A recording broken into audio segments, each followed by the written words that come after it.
আসসালামু আলাইকুম রহমতুল্লাহি ওবরাকাতু। আলহামদুলিল্লাহ রাব্বিল আলামিন ওয়াসসালাতু ওয়াসসালামু আলা নবিয়িল আমিন ওয়া আলা আলিহি ওয়া সাহবিহি আজমাইন ওয়া বাদ। আলহামদুলিল্লাহ রমাদান মাসে আমাদের সামনে। রমাদান মাসে যদি আমরা দাওয়াতের কাজ করতে পারি তাহলে এটা আমাদের জন্য সৌভাগ্যের বিষয়। কারণ দাওয়াতের কাজ হচ্ছে সবচেয়ে উত্তম কাজ। কোনো সন্দেহ নাই। এবং আল্লাহর পথে দাওয়াত হচ্ছে সবচেয়ে উত্তম দাওয়াত। আল্লাহ তাআলা কোরআনে কারীমে বলেছেন, ওয়ামান আহসানু কাওলাম মিম্মান দাআ ইলাল্লাহি ওয়া আমিলা সলিহান ওয়া ক্বালা ইন্নানি মিনাল মুসলিমিন।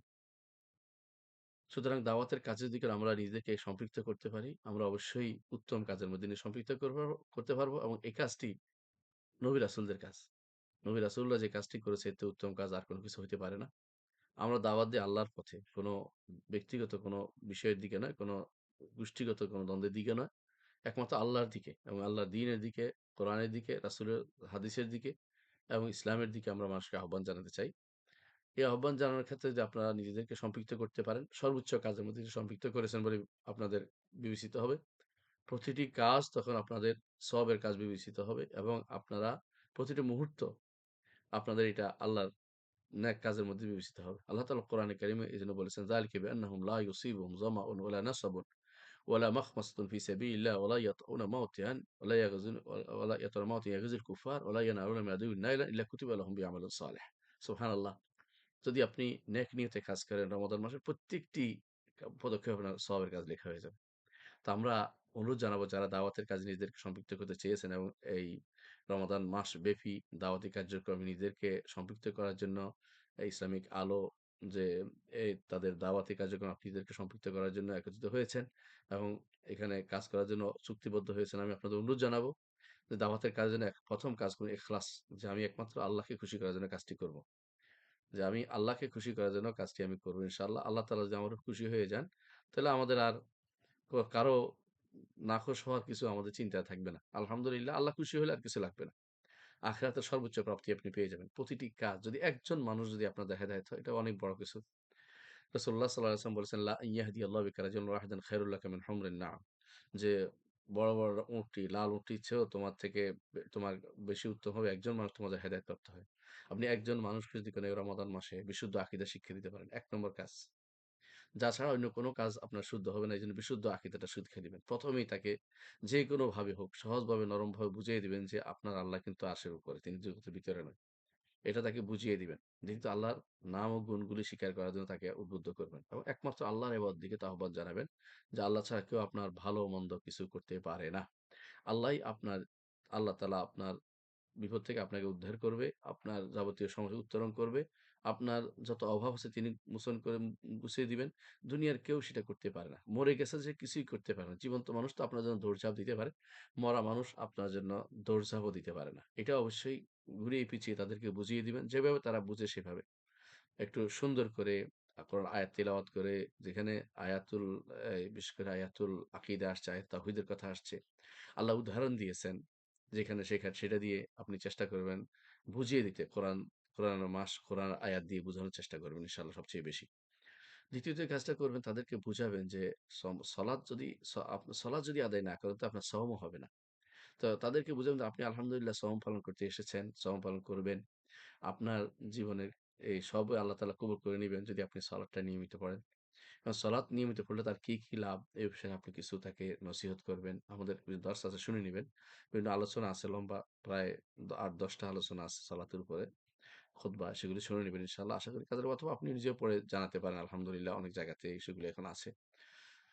নিজেও আপনি অনলাইন ঘেঁটে তৈরি করতে পারেন একটা সুন্দর দার্সের সালাত পড়তে হবে। সালাত না পড়লে আপনার সওম হবে না। তো আপনি এভাবে বুঝাবেন, সালাত সওম সালাত পড়ে নাই বলে সওম পড়বে না এটা না বলে এখন থেকে সওম শুরু করেছেন। আল্লাহ যেন আপনার তৌফিক দেয় যেন সালাতটা যেন নিয়মিত আদায় করেন এবং সালাত যেন ছুটে না যায়। তৃতীয়ত সালাতের মধ্যে কি পড়েন এটা একটু বোঝানোর চেষ্টা করবেন যে আপনি কি বলেন। সালাতের শুরুতে তাকবীর কেন দেয়া হয়? তারপর সানার মধ্যে কি বলা হয়? তারপরে সূরা ফাতিহার মধ্যে কি বলা হয়? তারপরে কেন আমরা সামি আল্লাহু লিমান হামিদা বলি? কেন এর বিপরীতে কেন রব্বানা লাকাল হামদ বলি? এটা বুঝান। তাসবিহ, রুকুর তাসবিহ এবং সেজদার তাসবিহগুলো কেন হয়? শেষ কোরআনে কোরআন শেষ বৈঠকে কি বলি? এগুলি যদি আমরা সুন্দর করে তাকে বুঝাই দিতে পারি, তাহলে তার সালাতটা সুন্দর হবে এবং তাদের মধ্যে নাস্তিকতা বা তার দিন বিরোধিতার যে প্রবণতা তা থেকে দূরে সরে যাবে ইনশাআল্লাহ। তো তো এই ২ টা ১ম কাজ হচ্ছে তাহলে তাওহীদের দাওয়াত, দ্বিতীয়টা হচ্ছে সালাতের দাওয়াত। এটা দিবেন।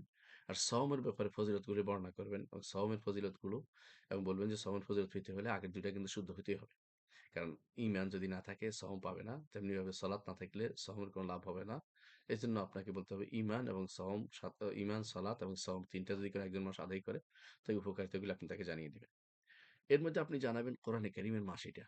তাকে বুঝাবেন যে কোরআনে কারীমের মাস, এই কোরআনে কারীম অ্যা কিভাবে পড়তে হবে তাকে বুঝাবেন। যারা পড়েন নাই তাদের প্রয়োজনে তাদেরকে পড়ানোর ব্যবস্থা করবেন যে আপনারা যারা পড়তে চান আমি আপনাদেরকে পড়িয়ে দেব, বুঝিয়ে দেব। কিছু কায়দা সংগ্রহ করবেন। আলহামদুলিল্লাহ আপনারা জানেন যে কিছু কায়দা আগে থেকে দেয়া হয়েছে আপনাদেরকে। সেগুলো দিয়ে তাদেরকে কিভাবে পড়াতে পারেন সে চেষ্টা আপনি করবেন ইনশাআল্লাহ। যারা পড়তে পারে তাদেরকে বিশুদ্ধ কেমনে পড়তে পারে সে চেষ্টা করুন। তাজবিদের সাথে পড়তে পারে সেই চেষ্টা আপনি চালিয়ে যাবেন ইনশাআল্লাহ। এর জন্য আল্লাহ তাআলার কাছে সওয়াব আশা করবেন। যদি কোনদিন কোন পুরস্কার কোথাও থেকে পান সেটা অতিরিক্ত। কিন্তু আ আ একটা সুযোগ পেয়ে গেছেন আপনি দার্স দেয়ার একটা ওসিলা পেয়ে গেছেন। এটা কিন্তু আপনি হাতছাড়া করবেন না। কারণ আপনার এগুলি আখিরাতের খাতায় জমা হবে। যেদিন কেউ কারো জন্য কিছু করবে না সেদিন আপনার আমলনামায় সেটা কাজে লেগে যাবে ইনশাআল্লাহ। তো এই দাওয়াতের কাজে আপনি নিজেকে সম্পৃক্ত করে রাখবেন ইনশাআল্লাহ। তাহলে আমরা বুঝতে পারলাম যে সওমের সাথে কোরআনে কারীমের তেলাওয়াত শিক্ষা দেব, কোরআন কারীম পড়া কিভাবে পড়তে হয় শিক্ষা দেব। আর মাঝে মধ্যে খুবই হালকাভাবে কোরআনে কারীমের ২ ১ টা আয়াতের অর্থ করবেন, ব্যাখ্যা করবেন। এটা আপনার চালিয়ে যাবেন ইনশাআল্লাহ। আরেকটি হচ্ছে যদি পারেন কোরআনে কারীমের এই যদি আপনি তাদের সাথে তারাবি পড়েন, তো তারাবির মধ্যে কি পড়ছে একটু বুঝায় দিবেন। কিছু বলার চেষ্টা করবেন যদি কোন সুযোগ থাকে। অথবা আগেই বলবেন সকালে বা বিকালে যখনই সুযোগ পান, তাদেরকে বুঝিয়ে বলবেন যে, "আজকে এই জিনিসগুলো পড়া হয়েছিল গতকাল, এটা আমরা অর্থ এটা।" অথবা আজকে পড়া হবে এটাও অগ্রিম বলে দিতে পারেন। তো তাদের মনে পড়ার সময় একটু মনে হবে যে এই অর্থ এটা। এটা কোরআন বুঝার ক্ষেত্রে তাদের জন্য একটা বড় মাইলফলক হিসেবে কাজ করবে। আরেকটি জিনিস কাজ করতে পারে সেটা হচ্ছে যে তাদের নিয়ে পারেন কিনা একসাথে ইফতারি করার চিন্তা করবেন। আর ইফতারের সময় আপনি তাদেরকে ইফতারের সময় দোয়া কবুল হয় বা রোজাদারের দোয়া কবুল হয় সারাদিনে এটাও আছে। ইফতারের সময় দোয়া কবুল হাদিসটা দুর্বল হলেও এটা সারাদিনে অন্তর্ভুক্ত। যেহেতু ইফতারের সাওম অবস্থাতেই ইফতার করছে। তো সাওম অবস্থায় দোয়া কবুল হয়। এটা তাদের বুঝিয়ে দিবেন দোয়া করবে। কি দোয়া করবে? তাদেরকে সবসময় শিক্ষা দিবেন যে দোয়া যেন খায়রায়েদ দুনিয়া ওয়াল আখিরাহ। যেমন রব্বানা আতিনা ফিদ দুনিয়া হাসানা ওয়া ফিল আখিরাতি হাসানা ওয়া কিনা আযাবান্নার। এই দোয়া করতে তাদেরকে শিক্ষা দিবেন। আর সন্তান-সন্ততিদের জন্য দোয়া করবে। তারা যেন দিনদার হয় দোয়া করতে। পয়সাওয়ালা হওয়ার চেয়ে দিনদার হওয়া দরকার। দিনদার, দিনের দিনের জন্য দাঁড়ি হয়, আখিরাতের সম্পদ হয়ে যায় সন্তানদের, সেজন্য দোয়া করে তাদেরকে শিক্ষা দিবেন। আর তাদেরকে বিভিন্ন যে সমস্ত কর্মকাণ্ডে লিপ্ত আছে, বিশেষ করে যারা কখনো সিগারেট খায়, কেউ অপকর্ম করে অনেক কিছু যেগুলো বিভিন্ন রকমের এগুলির ব্যাপারে বুঝিয়ে দিবেন যে ওই হাদিসটি উল্লেখ করে যে রাসূলুল্লাহ সাল্লাল্লাহু আলাইহি ওয়াসাল্লাম বলেছেন, "মান লাম ইয়াদা কাওলা যুর ওয়াল আমালা বিহি ওয়াল জাহালা ফালাইসা লিল্লাহি হাজাতুন আন ইয়াদা তাআমাহু ওয়া শারাবাহু।" যে যে ব্যক্তি ভালো কথা খারাপ কথা, খারাপ কাজ ছাড়তে পারল না এবং মূর্খতা ছাড়তে পারল না, তারা তো খারাপ খাবার আর পানীয় ছেড়ে কি লাভ হবে? এটা তাদেরকে বুঝিয়ে বলার চেষ্টা করবেন। যাতে করে তারা আবার অ্যা পরবর্তীতে ভালো অবস্থায় চলে যায়। এটা অবশ্যই চিন্তা করুন। আর একটা কাজ করুন, কখনো এম সাবধান, কখনো ভুল তফসির করবেন না। আপনি চেষ্টা করবেন যেটা বলেন অথেন্টিক কথা বলবেন। নতুন কোনো কথা বলবেন না। যেটা সালাফরা বলছেন সেটাই বলবেন। নতুন কথা বলে তাক লাগিয়ে দেয় আমাদের কোনো দায়ীদের অবস্থা যেগুলি এখন দেখা যাচ্ছে এ ইয়াতে ভয়াবহ অবস্থা। নতুন কথাকে তাক লাগিয়ে দেয় যেগুলো শুদ্ধ না। কোনো দায় দেখুন, আপনি এটা করবেন না দয়া করে। দয়া করে কি করবেন? যেটা আছে এটা বলবেন। আপনি এমন কোনো কথা বলবেন না যেটা কেউ কোনোদিন বলে নাই। তাক লাগানোর উদ্দেশ্য নয়। আপনার উদ্দেশ্য পুরান কথাটাই দেয়া। মানুষ কিছুই জানে না। তাদেরকে আপনি তাক লাগানোর জন্য কিছু দরকার নেই। আলহামদুলিল্লাহ আপনি তাফসীর ইবনে কাসির থেকে দিতে পারেন। ভালো কথাটা দিতে পারেন। কোরআনে কারীম তাফসীর থেকে ভালো। আপনি ইচ্ছা করলে এই আপনি রিয়াদুস সালেহীন থেকেও কিছু হাদিস আপনি পড়াতে পারেন নিয়মিত। যে আমি ১০ টা হাদিস পড়াবো, ৫ টা হাদিস পড়াবো, ৩ টা হাদিস পড়াবো, কোনো সমস্যা নেই। অথবা আপনি আরবাঈন নওয়াবী, ইমাম নওয়াবীর ৪০ হাদিস থেকে পড়াইতে পারেন, কোনো সমস্যা নেই। তবে সাধারণভাবে আমরা যে বইটা দিয়েছি এটা হচ্ছে ইমাম শেখ মোহাম্মদ সালেহ আল উসাইমিনের যে রমজানের ৩০ আসর। এটা অবশ্যই ৩০ আসরে ৩০ টা শেষ করার চেষ্টা করবেন। যদি আপনার কাছে ১ম এ মনে হতে পারে খুব কম, কিন্তু এটা অল্প কথা। কিন্তু আপনি এটাকে অল্প কথায় আপনি আরো সংক্ষেপ করে বলেন, কোনো সমস্যা নেই। ৩০ দিনে ৩০ টা কথা আপনি বলার চেষ্টা করেন। এটা ইনশাআল্লাহ ভালো কাজ হবে। আর চেষ্টা করবেন উসুল ঈমান বা ঈমানের মৌলিক যে নীতিমালা এগুলো কিছু আলোচনা করতে সকাল বিকালে। ২ টা একসাথে করবেন না। একসময় সকালে যদি আলোচনা করেন আকীদার, বিকালে আলোচনা করবেন যেন আমলের। তাহলে ২ টা ভিন্নতা আসবে ইনশাআল্লাহ। তো এটা আনার চেষ্টা করবেন। আর তাকওয়ার কথাটা মনে করে দিবেন সবসময়, যেটা ওসিয়তুল আউয়ালিন, এটা সবসময় আমাদের রাখা উচিত। আরেকটি কাজ থেকে সবসময় দূরে রাখবেন সেটা হচ্ছে বানোয়াট, ভুল ও বানোয়াট হাদিস দিবেন না। কোনো বানোয়াট সন্দেহজনক হাদিস দেওয়ার দরকার নেই। আলহামদুলিল্লাহ সহিহ হাদিস আমাদের জন্য যথেষ্ট। সহিহ হাদিস দেওয়ার সবসময় চেষ্টা করবেন। যাতে আল্লাহ তাআলা যে তার নবীর মধ্যে যা আমাদেরকে দিয়েছে তা আমরা মানুষকে পৌঁছে দিতে পারি। বাল্লাগু আন্নি ওয়ালাউ আয়া। আর রাসূলুল্লাহ সাল্লাল্লাহু আলাইহি ওয়াসাল্লাম মিথ্যাচার করার তো গুনাহের কথা আপনি জানেন, আমরাও জানি। এজন্য এ ব্যাপারে কখনো যাবেন না। আর চেষ্টা করবেন যে সমস্ত জায়গাগুলো মতভেদপূর্ণ মাসালা, এগুলিতে ভুলেও ঢুকবেন না। ভুলেও ঢুকবেন না। আপনাকে যদি ২০, ৪০ আর ১২, ১১ র মধ্যে যায়, আপনি এগুলি বলবেন সুন্নাহ হয়তো রাসূল সাল্লাল্লাহু আলাইহি ওয়াসাল্লাম এটা করতেন। আপনি বেশি পড়লে শরীয়তে এই বেশি সুন্দর করে পড়েন, যত পড়তে পারেন নির্ধারণ করেন না। এইভাবে কথা বলে মানে আপনি চেষ্টা করবেন যে এখানে এই জায়গাতে মতবাদ লাগিয়ে দিয়ে আপনাকে আসল কথাগুলি বলা, ফরজ ওয়াজিব বলা বা আকীদার কথা বলা থেকে আপনার যেটা বন্ধ করবে এটা বন্ধ করা যাবে না।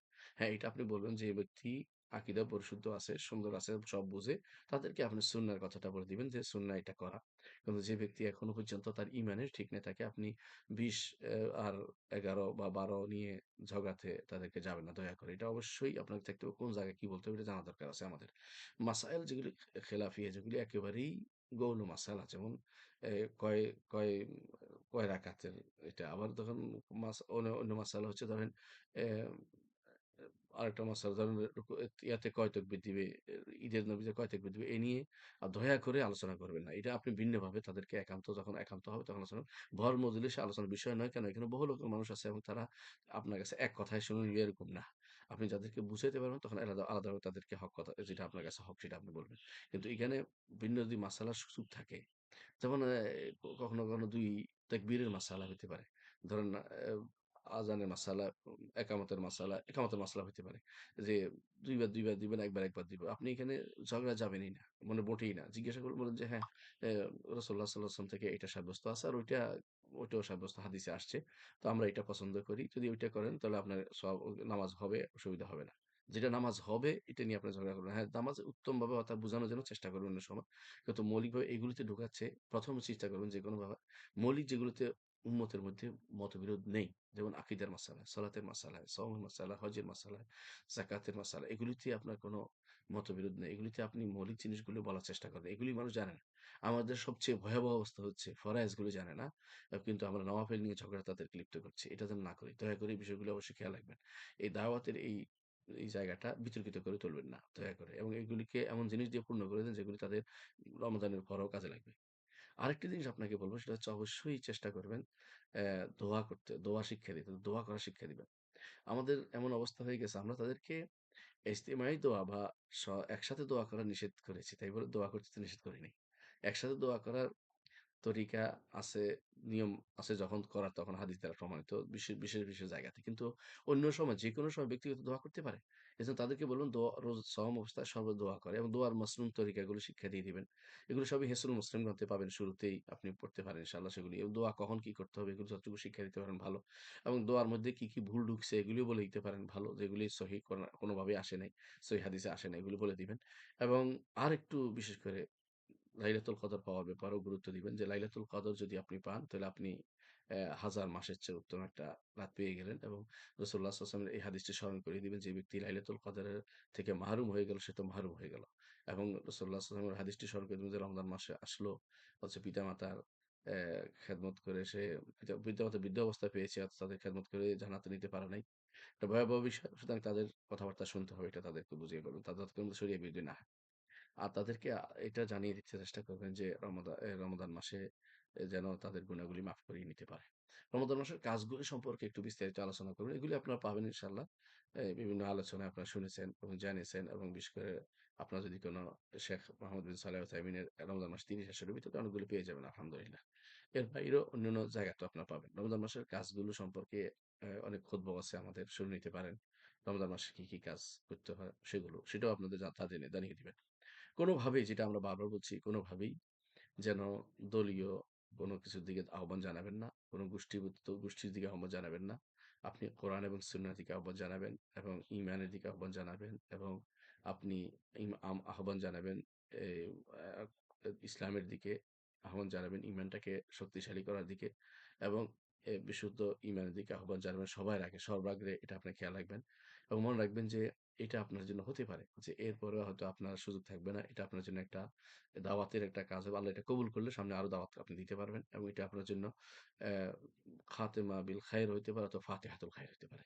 অর্থাৎ আপনি যদি এরপর দুনিয়া থেকে চলেও যান, এটা আপনার জন্য কল্যাণের সাথে চলে গেল। আর যদি কোন আল্লাহ এরপর দাওয়াতে যদি আপনাকে কবুল করেন, তো এটা আপনার জন্য একটা কথা বলার জন্য একটা সুযোগ তৈরি করে দিয়েছে এবং আপনি ভালো কাজে নিজেকে জড়িত করতে পারলেন। আল্লাহ আমাদের কবুল করুন। সবার কাছে অনুরোধ থাকবে যে এই দাওয়াতের এই কাজে নিজেকে একান্তভাবে ইখলাসের সাথে জড়িত করুন এবং মনে করুন যে এটার মাধ্যমে আমি আল্লাহর নৈকট্য অর্জন করব এবং হইতে পারে রমাদান মাসে আল্লাহ তাআলা এটার মাধ্যমে আমাকে মাফ করিয়ে নিবেন, আমাকে জাহান্নাম থেকে মুক্তি দিবেন, আমার জন্য রহমত এবং মাগফিরাত রাখবেন এবং আমি আল্লাহর আল্লাহ তাআলার এই জান্নাতুর রায়্যান পেয়ে নিজেকে জান জান্নাত জা রাইয়া জান্নাতের দরজা রায়্যান পেয়ে নিজেকে ধন্য করতে পারব।